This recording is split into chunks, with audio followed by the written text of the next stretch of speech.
자, 우리 지금까지 살펴보았던 것처럼 나면서부터 장애를 가져서 그렇게 한평생 그 나이가 될 때까지도 성전 미문에서 그렇게 구걸을 하면서 살아갔던 이 사람이 이 베드로와 요한의 그렇게 예수 그리스도의 이름으로 명할 때 이렇게 완전히 나음을 입게 된 이 사건으로 인해서 사람들이 지금 난리가 난 그런 상태였음을 우리가 그동안 살펴보았습니다. 자, 그리고 사람들이 이렇게 많이 몰려들었기 때문에 베드로는 이 기회를 놓치지 않고 저번에 우리 앞에서 살펴본 것처럼 오순절 때에도 사람들이 그 방언의 역사를 보고 많이 놀라고 사람들이 모였었잖아요. 그때도 베드로가 설교하고 3,000명이 회개하고 돌아왔던 것처럼 베드로도 이번에도 이 사건을 통해서 사람들이 많이 모인 자리에서 복음을 전하는 이 기회를 놓치지 않는 그런 모습을 볼 수가 있습니다. 자, 그래서 오늘 베드로가 이렇게 많은 사람들이 모였을 때 이 복음을 전하고 베드로가 한낱 어부에 지나지 않았잖아요. 이 베드로는 어려서부터 뱃사람이었고 그렇게 한평생 물고기 잡는 거 말고는 별로 아는 게 없는 사람이었어요. 그럼에도 불구하고 하나님께서 능력을 주시고 성령의 팔로 그를 붙드시니까 베드로가 이렇게 저번에는 그렇게 한 번 설교하니까 3,000명이 돌아오는 그런 역사를 가지고 이번에도 아무것도 제대로 교육도 받지 못하고 그냥 어부로 그렇게 무식하게 살았던 그런 사람에 불과했지만은 그럼에도 하나님께서 이 베드로를 들어 쓰시는 것을 우리가 볼 수가 있습니다. 그래서 오늘 본격적인 말씀을 나누기 전에 우리도 신앙생활하고 또 교회 생활하고 그럴 때 우리 자신을 보면은 교만한 사람들 말고 조금 겸손하고 자기 자신을 바로 볼 줄 아는 사람이라 그러면은 아이고 나같이 부족한 사람이 뭘 할 수 있겠나 이런 생각이 들기 마련이에요. 자, 그런데 그때 우리가 잊지 말아야 될 것이 뭔가 하면 만약에 하나님이 우리 인간이 가진 능력에 제한을 받는다 그러면 베드로 같은 사람이 일하면 안 되죠. 성경에는 전부 사도 바울처럼 막 엘리토코스 밟은 사람들 막 그런 사람들만 사역을 해야 되는데 성경에 보면 그렇지 않죠. 사도 바울과 같이 아주 똑똑하고 똑부러지고 막 엘리트층의 사람도 사용했지만은 아모스 선지자와 같이 아모스 선지자도 한평생 뽕나무 치고 양 치고 그랬던 목자에 불과했잖아요. 자, 그런 사람도 쓰시는 것을 보면서 자, 우리 자신 저도 매일 기도할 때마다 하나님 저는 진짜 사역자는 아닌 것 같아요. 제발 좀 그만하게 해달라고 그렇게 나도 모르게 자꾸 그런 기도 안 해야 되는데 자꾸 그런 기도가 나올 때가 많은데 그건 내 자신을 너무 봐서 그런 거고 사실 하나님께서 우리 인간의 능력에 구애를 받는 분이 아니에요. 내가 아무리 부족하고 아무리 연약해도 하나님이 그 사람 들어 쓰시면요 얼마든지 하나님께서 얼마든지 부족하고 무식하고 연약한 사람들 통해서 일할 수 있습니다. 여러분 우리 찬양을 이렇게 하는 찬양 사역자들의 찬양을 들어봐도요 막 무슨 성악하고 저 외국에 이태리에 뭐 가서 성악 막 그런까지 하고 왔다 그러는데도 노래는 잘하는데 한만 들어도 은혜가 하나도 안 되는 사람이 있어요.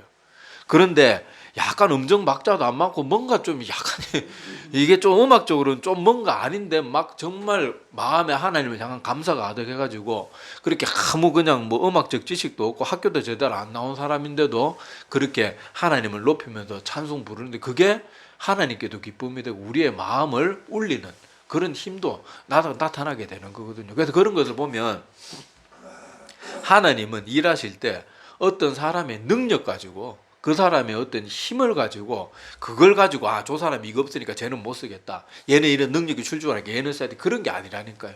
베드로는 오늘 가만히 보란 말이에요. 베드로는 한평생 그 갈릴리 촌에 살면서 사람들에게 아무것도 기대할 만한 그런 것이 없는 사람이고 지금 이 시대로도 말하면은 그냥 별로 배우지 못한 이 사회계층으로 말하면 저 하층 평민의 그런 수준의 더구나 옛날에는 여러분 알다시피 바리새인 서기관이나 이런 사람들 외에는 글도 읽을 줄 아는 사람이 거의 없었어요. 그런데 베드로가 이렇게 말씀을 전할 때마다 이런 역사가 일어나고 오늘도 그렇게 무식한 사람임에도 불구하고 오늘 앞으로 이렇게 계속 살펴보겠지만은 베드로가 전하는 이 복음의 내용을 보면요 얼마나 이렇게 잘 전하고 전혀 배우지 못한 사람 같지 않은 그런 모습들을 볼 수가 있다는 것을 기억하면서 우리도 신앙생활 할 때 내 자신을 자꾸 보고 나는 자꾸 나 자신을 보면 실망스럽지만은 그런 것은 빨리 벗어버리고 나를 통해서 일하시는 하나님을 자꾸 바라보아야 됩니다. 자, 그러면 여기서 또 베드로가 전한 복음의 소식을 쭉 하나씩 살펴보면요. 자, 우리 오순절 때에도 베드로는 모인 사람들 앞에 뭐 달래고 예수 믿으면 복 받습니다, 이런 말 하지 않았어요. 예수님께서 오순절 때 그때 사람들이 모였을 때도 베드로가 사람들에게 뭐라 그랬습니까? 너희가 생명의 주를 십자가 못 박아 죽인 너희들은 죄인들이다, 막 그런 거 지적하니까 그때 사람들 반응이 뭐였습니까? 아이고 어찌할꼬, 그런 반응이 나왔잖아요. 자, 여기서도 보면은 오늘 말씀해 보면 자 15장 자 그러니까 13절부터 그냥 다 봅시다. 자 13절부터 보면은 자, 아브라함과 이삭과 야곱의 하나님 곧 우리 조상의 하나님이 그의 종 예수를 영화롭게 하셨느니라. 너희가 그를 넘겨주고 빌라도가 놓아주기로 결의한 것을. 자, 그러니까 여기서 그들의 잘못을 하나하나 지적하고 있는 거예요. 빌라도는 분명히 어떻게 했어요? 예수님 무죄라고 몇 번이나 놔주려고 그랬어요.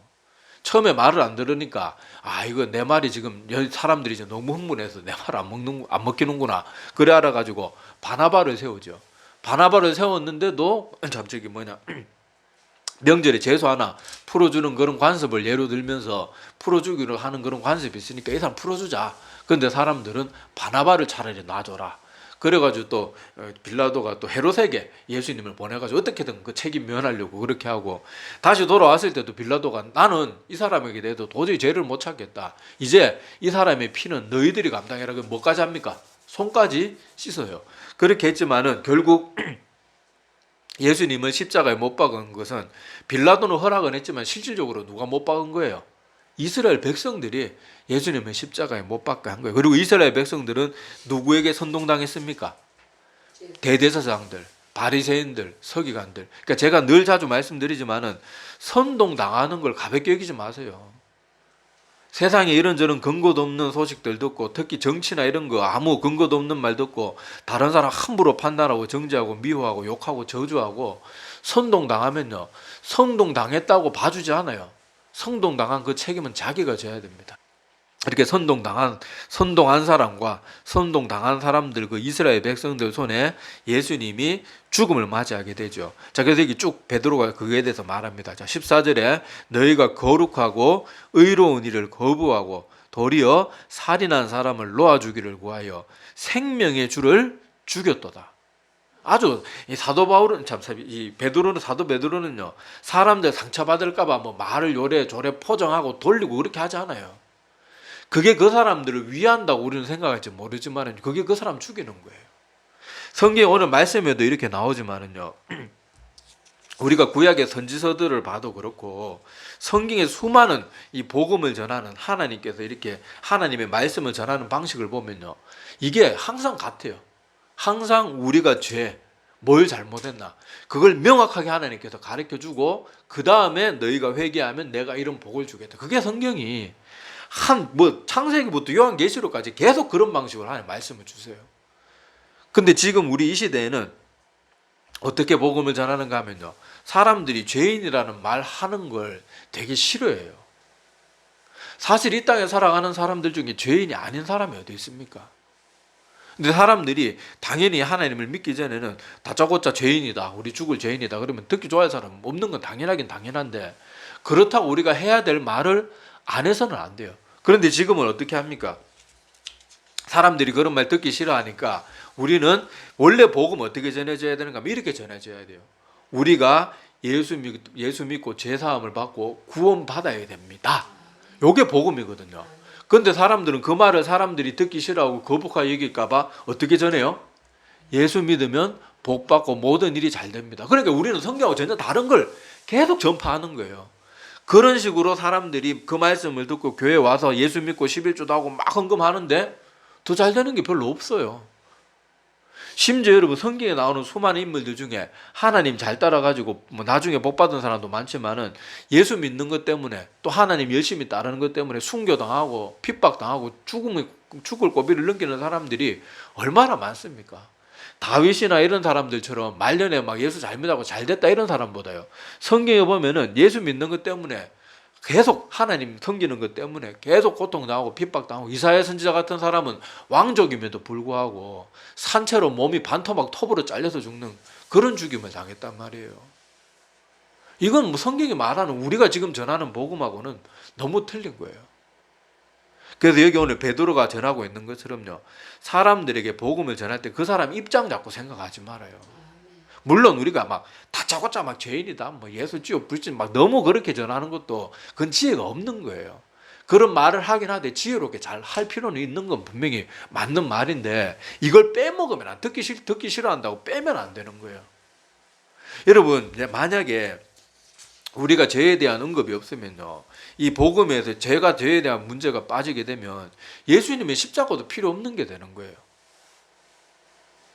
그리고 예수님이 하나님의 아들인 그분이 뭐 때문에 뭐가 할 일이 없어가지고 우리 인간의 몸을 입고 이 땅에 왜 오셨어요? 그리고 이 땅에 오셔가지고 막 왕처럼 대접받고 간 것도 아니고 계속 사람들한테 왕따 당하고 멸시당하고 모함받고 고난당하다가 마지막 죽음도 가장 고통스럽고 가장 치욕스러운, 그것도 죄도 짓지도 않았는데 억울한 누명까지 써가지고 인류 역사상 가장 잔인하고 가장 고통스러운 사형법 중에 하나고 가장 치욕스럽고 부끄러운 죽음 중에 하나인 십자가형으로 예수님이 죽어주신 이유가 뭡니까? 우리 죄 때문이잖아요. 죄 때문에. 그런데 복음에서 죄가 빠지면 그게 무슨 복음이 되냐고요. 그래서 오늘 베드로도 오순절 사건 때도 그랬고 오늘도 그렇고, 그리고 앞으로 사도행전에 나오는 수많은 주의 종들이 복음 전하는 거 하나같이 다 보세요. 다 너희들 죄인이다. 죄사함을 받고 구원을 받아야 된다. 그게 성경의 핵심이거든요. 복음의 핵심이거든요. 그래서 우리가 오늘도 이 베드로가 사람들에게 죄인임에 대해서 그 사람들이 듣기 싫어하든 좋아하든, 여기 뭐 저희 베드로는 굉장히 직접적으로 말하죠. 너희가 생명의 주를 죽였노라. 빌라도는 풀어주려고 했는 그 예수를 너희들 손으로 죽였다. 아주 명확하게, 헷갈리지 않게 명확하게 말해주고 있는 것을 우리가 좀 눈여겨봐야 됩니다. 그래서 우리가 이 죄에 대해서 바르게 알아야 참된 회개도 있는 거예요. 참된 회개. 우리가 구원에 이르는 첫 번째 길이 뭔가 하면 자기의 죄를 깨닫고 자기의 죄를 회개하는 것으로 시작하는 거예요. 그런데 죄에 대한 지적이 이 시대에는 없다가 보니까 어떻게 됩니까? 참된 회개도 없어요. 참된 회개가 없고 죄에 대한 확실한 깨달음이 없으니까 십자가가 그렇게 매력적으로 보이지 않아요. 별로 중요해 보이지 않아요. 그런데 우리가 정말로 하나님이 우리 마음 가운데 찾아오셔가지고 우리 마음 가운데 성령께서 오셔서 우리의 죄를 깨닫게 해주는 마음, 그런 영적인 눈을 열어주시면 우리가 죄에 대해서 민감해집니다. 예수님을 바르게 믿기 전에는 뭐 교회 오면 벌레만도 못한 죄인이 어쩌고 저쩌고 이 말이 되게 듣기 싫어요. 저도 옛날에 뭐 맨날 교회 오면 죄인이면 그 말 참 듣기 싫어.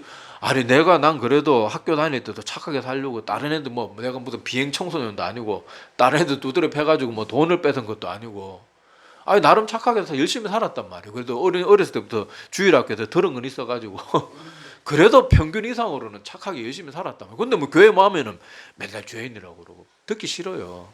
그런데 어느 날 말씀을 열심히 읽고 하나님의 말씀이 깨달아지고 믿어지기 시작하면요, 이 벌레만도 못한 죄인이다 이 말도 부족해요. 왜냐하면 죄를 깨닫게 되면요, 내가 얼마나 추한 존재라는 걸 알게 되는 거예요. 그걸 뼈저리게 깨닫게 되는 거예요. 그걸 정말로 알게 된 사람들, 그런 거 알게 된 사람들이 죄를 너무나 자기가 그동안 죄로 인식하지 못했던 그런 죄까지 다 알게 되기 때문에, 또 하나님의 능력의 특징이 죄로 인식하지 않았던 것까지 다 깨닫게 해주시는 거예요. 그러니까 어느 날 믿음이 딱 생겨가지고 성령님이 내 마음 가운데 역사하기 시작하면요, 이 죄에 압도당한다는 말 표현이 딱 맞아요. 내 죄가 너무 많아서 이게 뭐 어떻게 감당이 안 되는 거예요. 그래서 나 같은 놈은 아유 지옥밖에 갈 데가 없구나. 성경 읽어보면 나보다 여기 성경에 나오는 수많은 죄인이 나보다는 다 나은 사람처럼 보이고 실제로도 그렇고, 그래서 죄에 대해서 압도당해서 성경을 읽으면 절망 가운데 빠집니다. 그런데 신약에 와서 딱 예수 그리스도께서 우리의 죄를 위해서 죽어주셨다는 거예요. 내가 건강한 자에게는 의사가 쓸데없고 병든 자에게라 의사가 필요한 것처럼 내가 의인을 위해서 이 땅에 온 것이 아니고 내가 죄인을 위해서 이 땅에 왔다. 그 주님의 말을 들을 때 비로소 막 하늘이 다 무너져 내렸던 것 같은 그 상황 가운데서 내 살 길이 조금 보이기 시작하는 거예요. 그리고 그 빛의 터널의 끝에 가보면 십자가가 거기 있거든요. 그래서 참된 회개, 죄에 대한 지적을 통해서 바르게 죄를 깨달은 사람들은 십자가 외에는 다른 게 아무것도 중요하지 않아요. 복 받기 위해서 하나님 믿는다? 하나님 앞에서 그런 말 꺼내기도 두려워요. 감히 그런 말 할 수가 없어요. 뭐 복 받기 위해서 하나님, 그 말이 정말 은혜 받아본 사람 제 말이 무슨 말인지 그런 말을 감히 못해요. 나 같은 죄인이 구원받을 수 있다면 내 평생에 남은 모든 복을 다 받고서라도 나는 십자가밖에 없습니다. 그게 참된 구원에 이르고 참된 복음을 깨달은 사람들이 가지는 마음이란 말이에요. 근데 지금 이 시대에는 죄에 대한 지적도 없고 모든 게 복이고 모든 게 잘 되고 모든 게 형통, 이런 것들에게 복음이 아닌 것에 초점이 맞춰져 있다가 보니까 거짓된 것으로 사람들을 가르쳤으니까 그 사람들 마음 가운데 참된 복음이 심기는 게 아니고 거짓된 복음이 심기니까 성도들 사이에서 아름다운 복음의 열매가 맺혀지는 게 아니고 거짓된 열매가 자꾸 맺혀지는 거예요. 그러니까 교회는 옛날처럼 작은 교회가, 초대교회가 온 그 주변을 다 바꾸고 다른 믿지 않는 사람들에게까지 존경받고 그러는 게 아니고, 지금은 교회가 어떻습니까? 세상 진짜 막 나가는 인간들한테도 교회 욕먹잖아요. 범죄자들조차도 내가 저 교회 다니는 인간들보다 낫다 이런 소리 듣잖아요. 근데 평양 대부흥 운동처럼 참된 회개 운동이 일어나고 참된 죄에 대한 자각이 있었던 평양 대부흥 운동도 뭘로부터 시작했습니까? 한 선교사님의 눈물 흘린 회개로 시작됐어요. 단 한 명의 선교사님이. 그때 그 선교사님 한 명이 눈물을 흘리면서 회개하니까 그때 막 자기는 교회 좀 다닌다고 잘난 척했던 사람이 자기가 숨겨놨던 죄 다 막 고백하고, 길선주 목사님 같은 분들이 막 자기 친구 장례식에 그 돈 이렇게 떼먹은 그런 거 막 몰래 이 정도는 괜찮겠지 하면서 했던 그런 거 하나하나 다 회개하면서 그때 평양이 뒤집어진 거예요. 그때 평양에 믿는 인구가 많아봐야 얼마나 됐겠습니까? 근데 그 사람들이 완전 평양 도시 자체 분위기를 바꿔버려요. 제가 그때 설명드렸잖아요. 믿지 않는 사람들까지도 주일날은 장사하면 안 되는 줄 아는 그런 일들이 일어나는 거예요. 근데 지금 이 시대에는 복음이 성경이 말하는 것과 같이 죄에 대한 지적이나 죄에 대한 회개 이런 것들로 시작하지 않으니까, 그런 걸로 시작하지 않으니까 교회가 힘을 점점 잃어가요. 세상 사람들로부터 칭송받는 게 아니고 점점 손가락질 당하는 거예요. 아이고 너 같은 것들이 뭐 하나님 믿어. 야 우리가 그냥 뭐 신앙생활 너희들보다는 잘하겠다. 그렇게 되는 거예요. 그래서 우리가 오늘 이 베드로가 앞에서 오순절 때도 그랬고 지금도 그랬고 성경에서 어떤 반복되는 패턴이 계속 나오는 건 그게 뭐라는 뜻이겠어요? 중요하게 보라는 거예요. 학교에서도 선생님이 계속 반복하는 건 뭐예요? 시험 문제 나온다는 거거든요. 중요한 거니까. 성경에서 이런 똑같은 패턴을 왜 계속 지겹도록 진짜 신물 날 정도로 적어놨잖아요. 계속. 구약의 선지서는 항상 이런 식이고, 구약 선지서는 전체가 다 이런 내용이에요. 너희는 이런 죄를 저질렀으니까 회개하고 나에게 돌아오라. 나에게 돌아오라. 그거 빨리 벗어버리고 우상 숭배에서 빨리 벗어나서 돌아오라. 말씀으로 회복해라. 회개해라. 그러면 내가 너희를 포로된 나라에서 너희들 구해줄 것이다. 아니면은 너희들이 지금 그 고난 가운데 있는 너희들을 용서하고 회복시켜 주겠다. 그게 성경에 계속 일관된 패턴이에요. 그래서 우리가 이런 것들을 기억하면서 우리도 오늘 베드로의 이 사람들에게 전했던 이 설교의 내용들, 거기에 제일 먼저 죄에 대한 지적부터, 그것도 막 이렇게 빙글빙글 돌려가지고 그렇게 말하는 게 아니고 명확한 죄의 지적부터 시작한다는 것을 꼭 기억하면서요. 우리도 우리 자신의 죄에 압도당했고 맨날 죄만 생각하라는 건 아니에요. 그런데 한 번쯤은 내가 정말로 예수 그리스도를 믿고 참된 구원을 받았다면 한 번 정도는 정말 자기 죄에 대한 그 뼈저린 그 깨달음이 있어 봐야 돼요. 그게 없으면요 정말로 그게 참된 믿음인지 한번 곰곰이 진지하게 생각해 봐야 됩니다. 죄에 대해 압도당하지 않은 사람들에게는요 십자가가 별 중요한 게 아니에요. 우리 죄 용서받고 반드시 죄 문제 해결받고 구원받아야 됩니다. 이 말이 별로 와닿지 않는 거예요. 이 정도면 착하게, 제가 어렸을 때 생각했던 것처럼 아이고 그래도 나는 다른 친구들보다는 그래도 착하게 살았는데, 그냥 그 수준에 계속 머물러 있는 거예요. 근데 그 믿음 가지고는 구원에 이르는 믿음이 되지 않아요.